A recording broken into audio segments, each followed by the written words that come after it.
A call for an old prison facility to be used to help with prisoner rehabilitation programs. A suggestion: Barbados introduces a national boot camp for troubled young people. A local organization takes action to address concerns about vehicles with blinding headlights.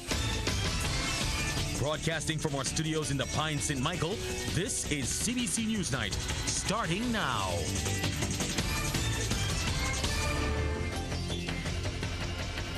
Good evening, I'm Pearson Bowen.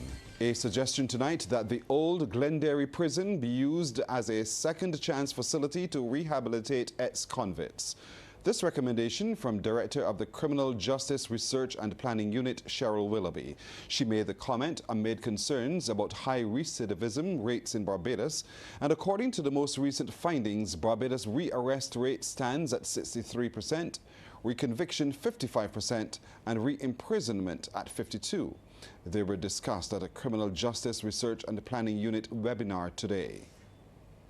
The government has prime real estate right there in Station Hill, the old Glenderry prison, where it can be retrofitted, it can be refurbished, retrofitted, and be a second chance facility where ex-inmates can have the produce marketed, sold, where they have space to what they would have learned in prison to be able to carry on their new skill, etc. So it may not be a case where they have to go and rent somewhere, but certainly they have the old Glenderry prison that I'm sure can be utilized in a productive way.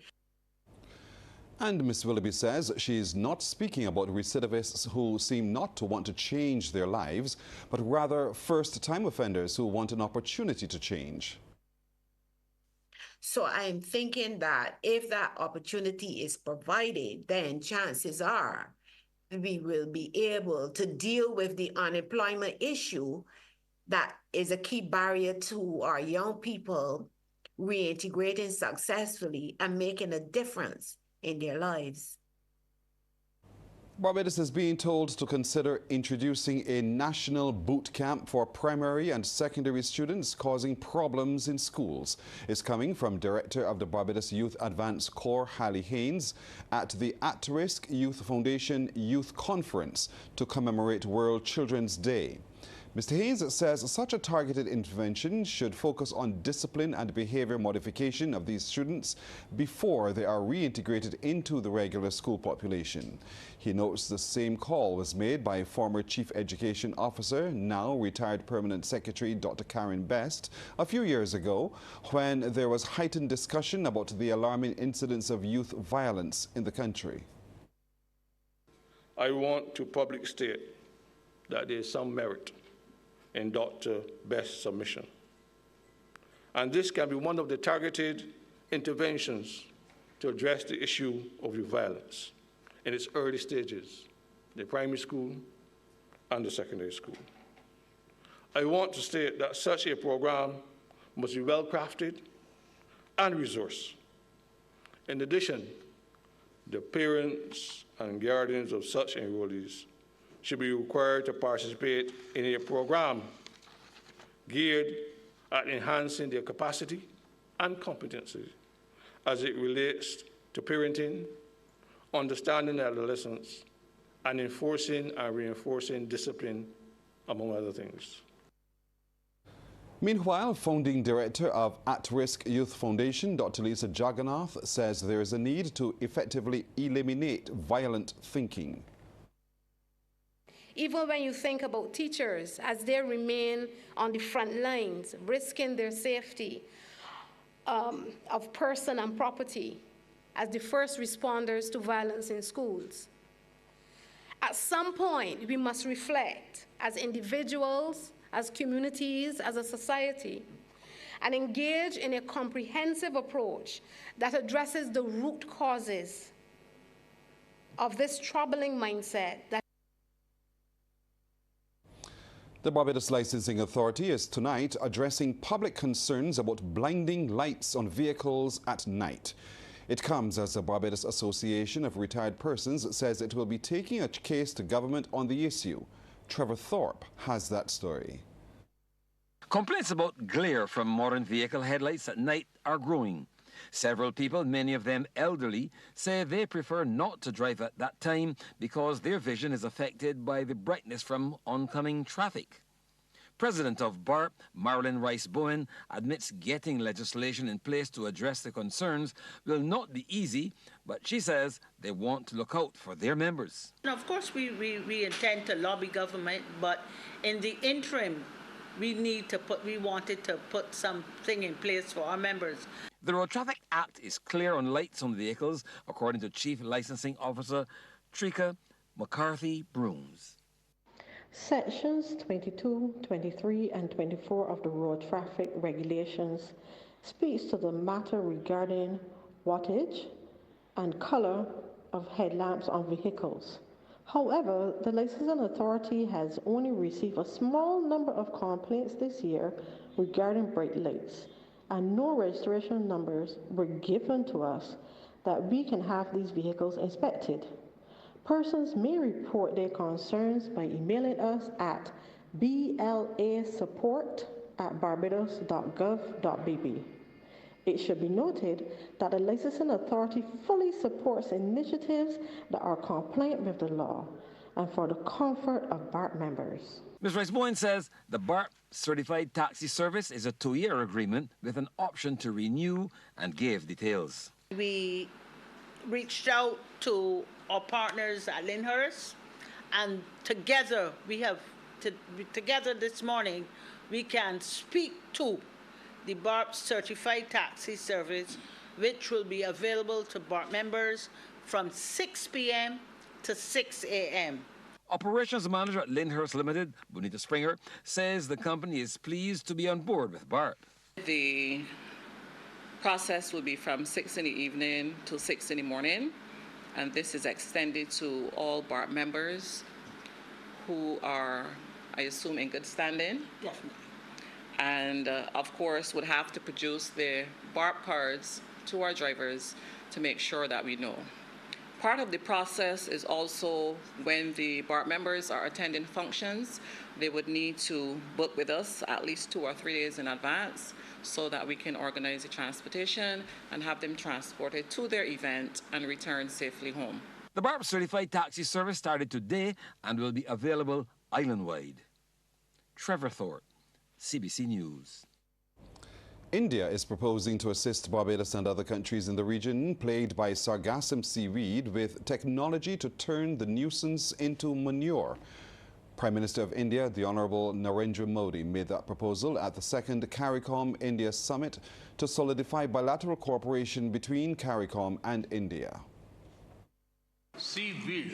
Sargassum seaweed is a very big problem in your region, and it is also affecting the hotel and tourism industry. In India, we have developed a technology to make fertilizer using the seaweed.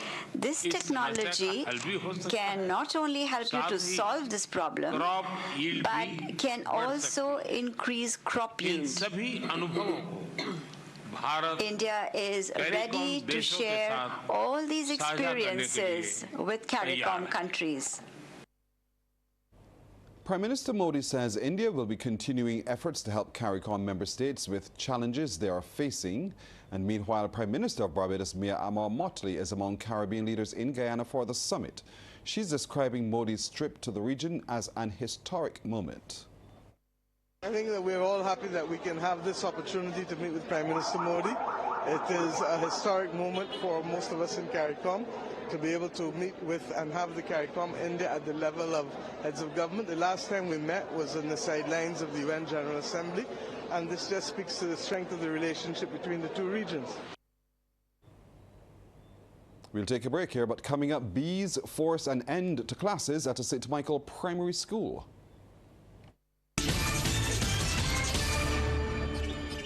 A new study has found Barbadians overwhelmingly support the introduction of octagonal warning labels. Mass Media Campaigns Officer with the Childhood Obesity Prevention Campaign, Crystal Walcott, made that announcement during a press conference today. It follows another study done in 2022 which showed 75% of Barbadians support the introduction of front-of-package warning labels. However, there had been skepticism from some quarters that the data did not specifically show support for octagonal labels. Following this study, we have 93% support for the introduction of octagonal warning labels in Barbados. As it relates to obesity prevention in children specifically, this is significant because the labels will help parents, schools, and even children themselves identify what is in their food quickly and easily.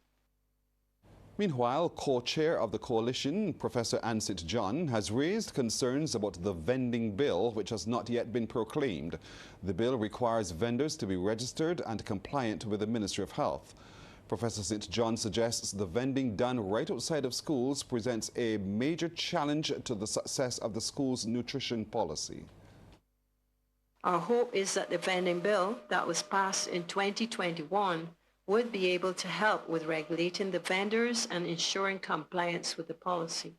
However, the bill is yet to be proclaimed.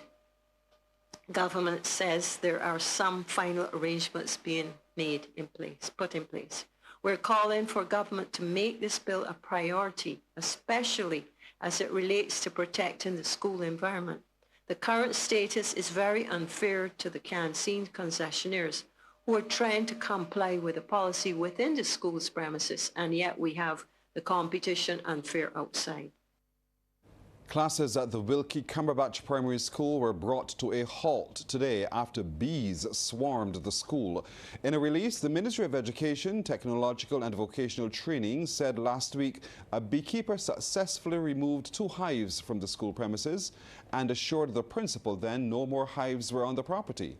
However, the beekeeper believes there is another hive somewhere in the surrounding community, and the fragrance of sweets is what may have drawn the bees to the school's compound. A decision was made to close the school just after lunch out of concern for health and safety. The ministry has apologized for any inconvenience caused.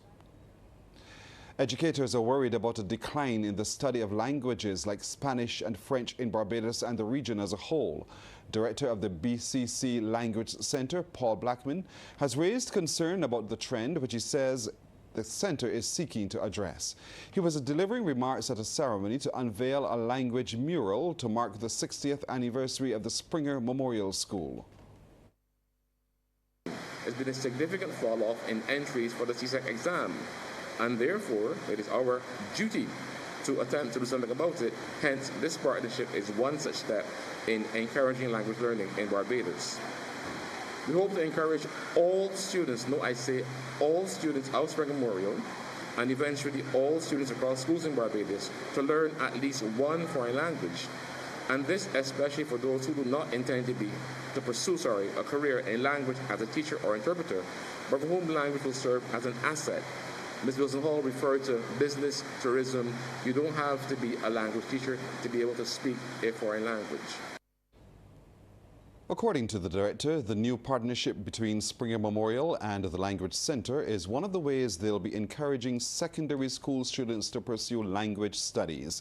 He says as part of the partnership, the center will place its library and online resources at the disposal of the teachers at Springer Memorial. Language teachers will be invited to participate in any training events which we offer, which will be of relevance to them.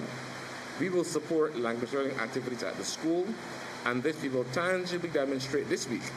Tomorrow, for example, I will conduct a tour in French of Bridgetown and its environs for the 4th and 5th form students. And on Thursday, our liaison officer and one of our French tutors will speak to 4th and 5th formers about the Language Center and its programs, and then engage in language learning activities. Young Barbadians have received a commitment that decisions made at the highest level of government will be in their best interest. It comes as the world marks 35 years since the Convention of the Rights of the Child were adopted. Sharika Griffith has the details. What wouldn't I give for Darius Allen of the Lodge School, showing just what is possible when children are given the opportunity to shine. He was among the performers at a cultural rally as Barbados joined the rest of the world in observing the 35th anniversary of the Convention on the Rights of the Child. The event started with the unveiling of a wall of promises on which children made their wishes known and officials pledged efforts to make things better for the country's youth. I give you that commitment from our Ministry of Education that even as we rise above all the challenges, you will remain at the center of the opportunities and our efforts for you in this country. My simple promise to you is to provide safe, green and environmentally friendly spaces for all Barbadians and visitors, and all Barbadians include our children. Minister of People Empowerment and Elder Affairs Kirk Humphrey says the Child Protection Bill passed earlier this year seeks to implement all the articles of the Convention, including the right to education, health and a clean environment. I hope that at the end of the year we can proclaim this legislation, Faith.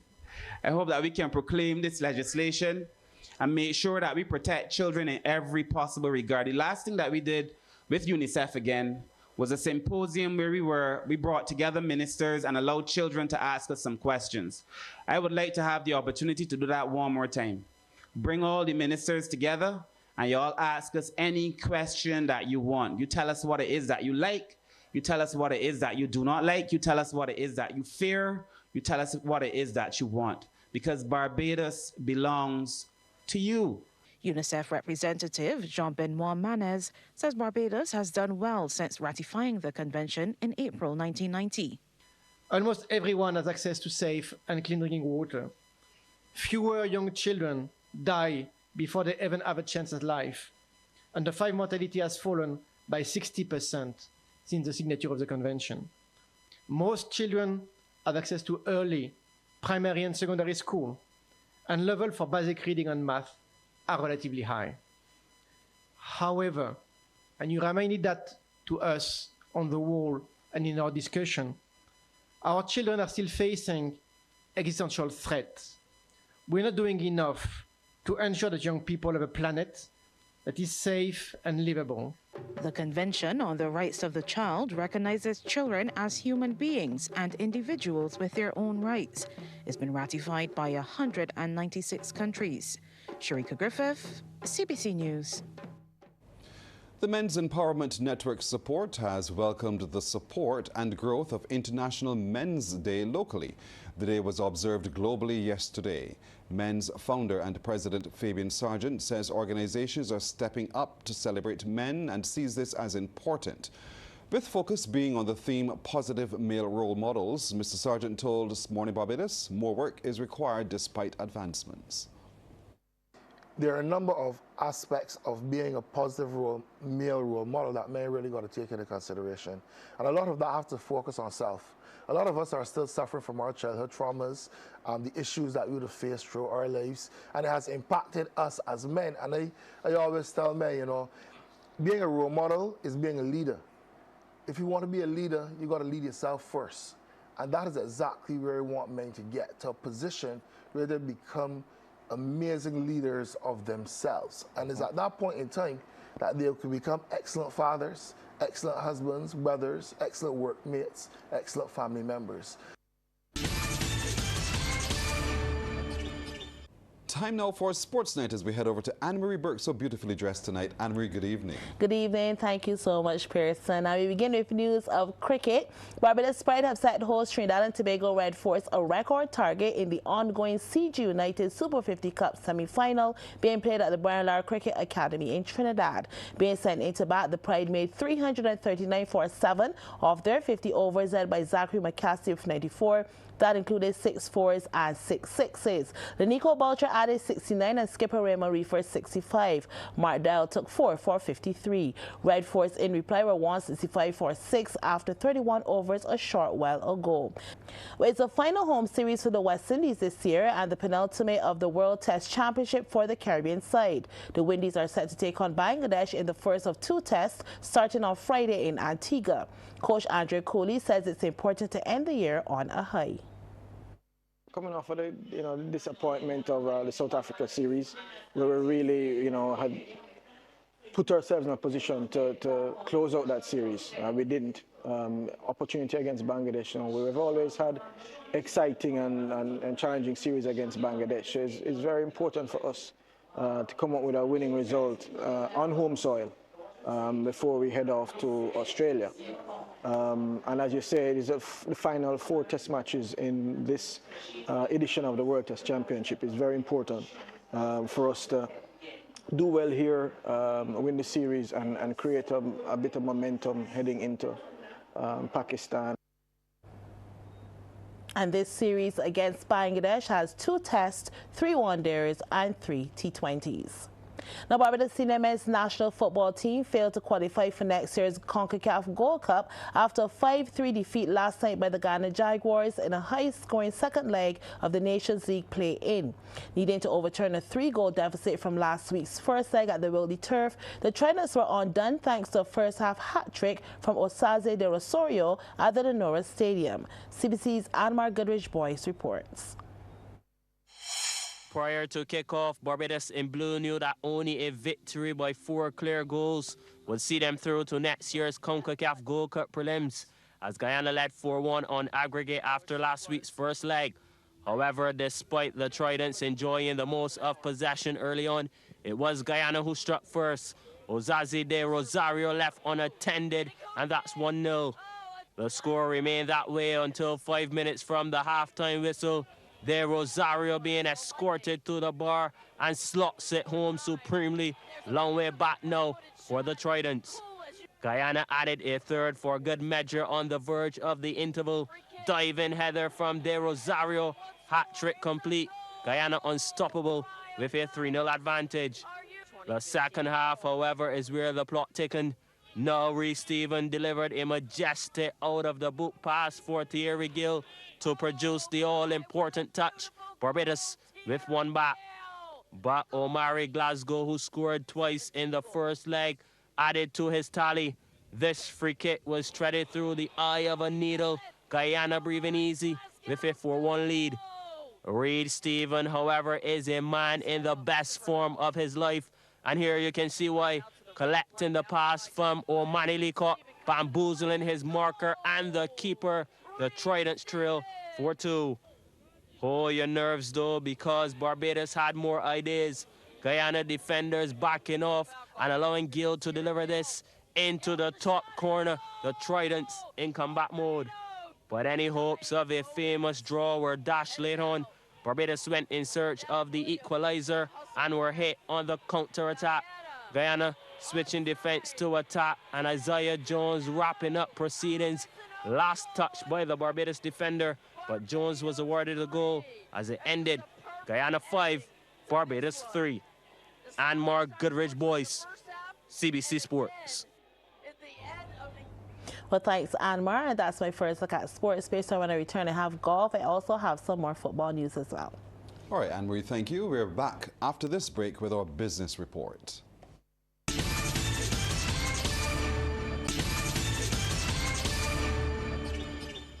As efforts continue by Barbados and the region to transition to green energy, the Caribbean Center for Renewable Energy and Energy Efficiency has voiced concern about the ages of the electricity and national grids. Executive Director Mohammed Rafiq Najdi raised that matter during a COP29 side event organized by the Caribbean Development Bank in Azerbaijan. They're not necessarily set up to be able to have such a high uptake of renewable energy technologies into their system, and you then are met with the new challenges of battery storage, regulation of energy that comes in on a consistent basis, and other challenges that you can imagine that really are barriers to the energy transition. Mr. Nagdi states private sector initiatives are driving countries that are progressing the most in the energy transition. So private sector needs to be included from the first step, which is at the planning stage, has to be included in consultations with the legislation and policies that are being developed so that we walk with them hand in hand. I'll particularly talk about what Barbados did. Barbados initially 5 to 6 years ago, probably a little bit more, included the private sector from early in their consultation so that the movement forward was extremely robust. A lot of the interest and investment from the government went in on the front end to show the private sector that it was profitable. And once, because obviously, our private sectors are very risk averse in the region simply because we're not as large and robust as larger countries. So you really have to be able to pave a way forward to show them that there is profitability and there's a bottom line for benefit. A concierge service has been rolled out for members of the Barbados Association of Retired Persons. Word of this from Human Resources Manager of Lyndhurst Limited, Cheryl Hoyt-Can. She says the initiative, a partnership with BARP and her company, is for 2 years in the first instance. However, she says members must call ahead to book the service. We're not treating BARP members like a regular taxi service. They're going to be incorporated into our executive car, which means you'll get that type of concierge service where we take all of your information, and this way, to Trevor's point, in terms of managing the volume of calls, that way we would know in advance if we have 10 bookings for an event, or like Carols for Candlelight or something like that, then we would note how many vehicles we would need, how many drivers, how many pickups after the event. So it is from that perspective is why we would ask for persons to call ahead so that we can make sure we meet the demand. Time now for tonight's trading report. In Jamaica, Victon Energy Limited, with 10,239,023 units, was the volume leader, followed by Lasco Distributors Limited and Trans-American Highway Limited. In Trinidad and Tobago, Massey Holdings Limited was the volume leader, with 149,000 shares changing hands, for a value of Trinidad and Tobago $594,800, followed by National Enterprises Limited. And here in Barbados, Cave Shepherd and Company Limited was the sole security, trading 18,000 shares at Barbados $7.50 each. That's tonight's business report. Carrie Ann O'Neill will join us after this break with our weather report.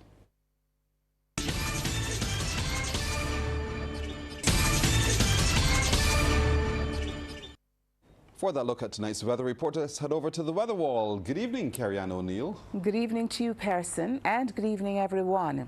Instability generated some showers today across some sections of the island. The winds, they are light to moderate. They're peaking at 16 knots for us here in Barbados, and afternoon showers and thunderstorms prevailed across the Guianas. The maximum temperature today was 31 degrees Celsius, the minimum 26 degrees.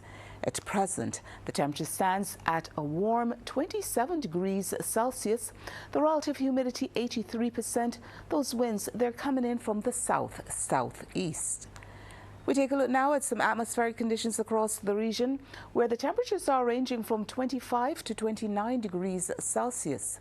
The humidity shows moisture is building over in St. Lucia as well as Trinidad, and the winds, they are generally light to moderate across the islands. We take a look now at our satellite feed, where instability maintained showers today across some northern and southern areas here in Barbados. Elsewhere, we enjoyed fair to partly cloudy skies. Now, the winds are peaking at 16 knots. The seas, they are moderate in open water with swells peaking at 2 meters. We are urging small craft operators as well as sea bathers to exercise caution, especially along the western coastlines.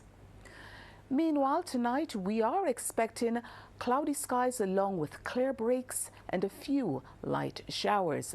Now we're taking a look at the map here of Barbados, where the seas along the western coastline, once again we are urging those sea bathers to exercise caution, as it is just a bit above normal levels.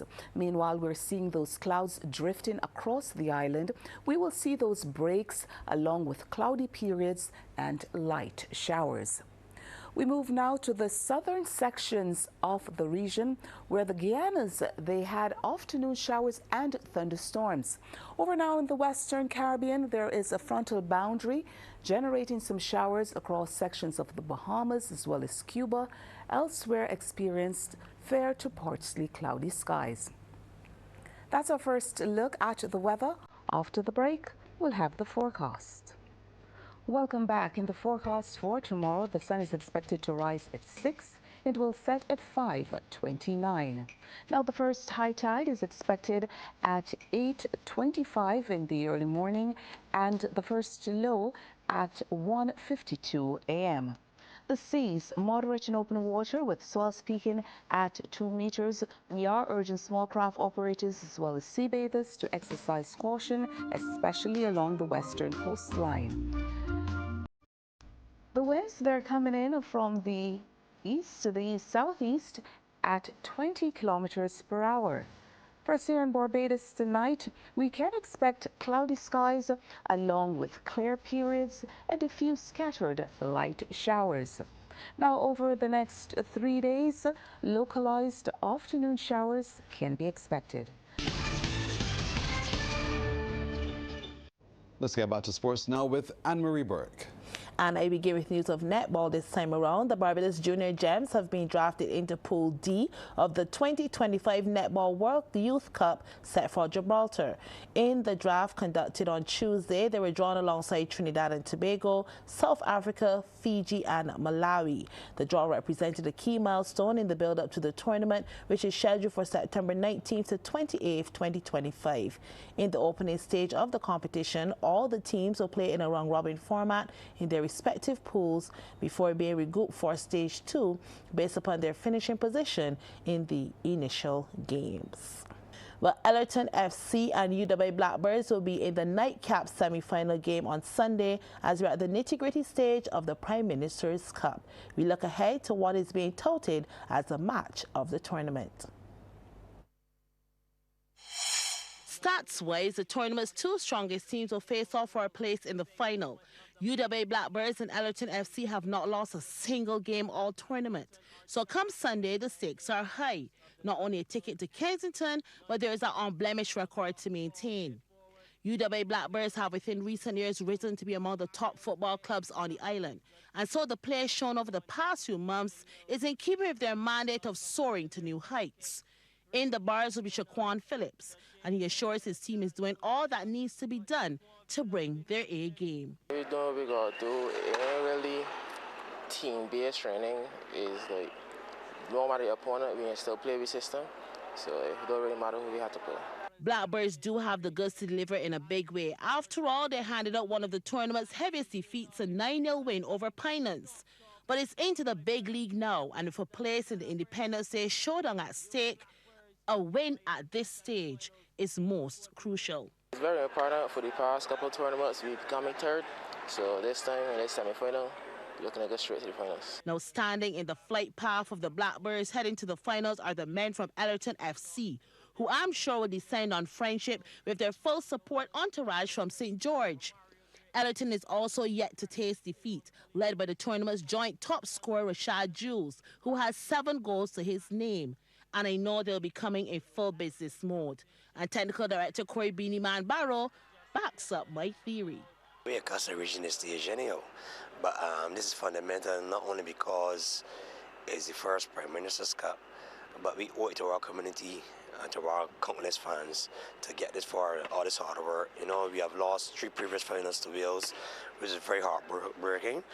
We get some redemption there on Sunday. So making semi-finals is not about the team, it's not about the management, the coaches. It's mostly about the fans that really come out and support us all the time. And they have a loaded arsenal to clip the wings of the Blackbirds. We got an antidote for them there already. We have beaten them already. And I don't divulge my game plans, we don't divulge our game plans, but we know what strategy we're going to use and the tactics we can use for them there. So they come prepared and don't have to play us hard because anybody know that play Ellerton come full attack. So I know that our defense must give credit to our defense. Our defense has been playing very strong this season. We have soldiers that know our mission, know our plan, and our aim is to win. And if you want to see who will come out on the winning end and book that final spot on the road to $100,000, 8:30 p.m. at Friendship is the kickoff time for this second semi-final, as it will be a night to remember in the Prime Minister's Cup. And person, that's it for sports. Thank you, Anne-Marie. We'll take a break here. We're back in a moment. that's our time tonight. Thank you for spending it with us. I'm Pearson Bowen. For the crew, to all of you, good night. By God's will, we'll see you tomorrow.